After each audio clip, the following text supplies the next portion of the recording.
আসসালামু আলাইকুম ওয়া রাহমাতুল্লাহি তাআলা ওয়া বারাকাতুহু। প্রিয় বন্ধুরা, আশা করি ভালো আছেন এবং ভালো থাকুন। আল্লাহ তাআলার দরবারে সেটাই দোয়া করি। অবশ্যই আমাদের জন্য দোয়া করবেন যেন আল্লাহ পাক রব্বুল আলামিন আপনাদের দোয়ার উসিলায় আমাদেরকে ভালো রাখেন, শান্তিতে রাখেন। প্রতিদিনই নিয়ে আজকেও আপনাদের সম্মুখে রাসূল পাক সাল্লাল্লাহু আলাইহি ওয়া আলিহি ওয়াসাল্লামের হাদিসে পাক নিয়ে হাজির হয়েছি। চলুন আমরা হাদিসটা শুনি। বিসমিল্লাহির রহমানির রহিম।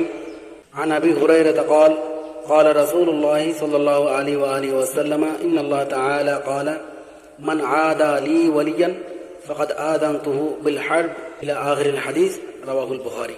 হযরত আবু হুরায়রা রাদিয়াল্লাহু তাআলা থেকে বর্ণিত, তিনি বলেন যে রাসূল আকরাম সাল্লাল্লাহু আলাইহি ওয়াসাল্লাম বলেছেন, নিশ্চয়ই আল্লাহ তাআলা ইরশাদ করেছেন, যে ব্যক্তি আমার কোনো ওলির সাথে, মকবুল বান্দার সাথে দুশমনী করবে, শত্রুতা করবে, আমি আল্লাহ নিজেই ওই বান্দার সাথে যুদ্ধের ঘোষণা দিলাম।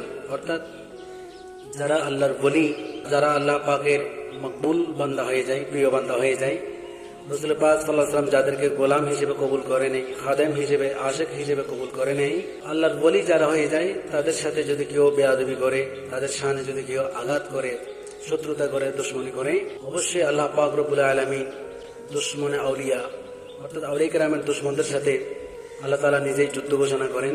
বাঁচার কোনো উপায় নেই, রেহাই থাকবে না। যারা আল্লাহর বলি তাদের ব্যাপারে আমাদেরকে সতর্ক থাকতে হবে, সাবধান থাকতে হবে। কেননা আল্লাহ তাআলা নিজেই ঘোষণা দিয়েছেন, আলা সাবধান, ইন্না আউলিয়া আল্লাহি, নিশ্চয় আল্লাহর ওলিগণ, লা খাউফুন আলাইহিম, দুনিয়াতে যাদের কোনো ভয় নাই, ওয়ালা হুম ইয়াহজানুন, আখিরাতে যাদের কোনো চিন্তা নাই। রব্বুল আলামিন আউলিয়া কেরামের ব্যাপারে আমাদেরকে সোচ্চার হওয়ার, সতর্ক থাকার, সম্মান বজায় রাখার, নিজেকে দামি করার, জান্নাতি করার তৌফিক দান করুক। আমিন। আসসালামু আলাইকুম ওয়া রাহমাতুল্লাহি ওয়া বারাকাতুহু।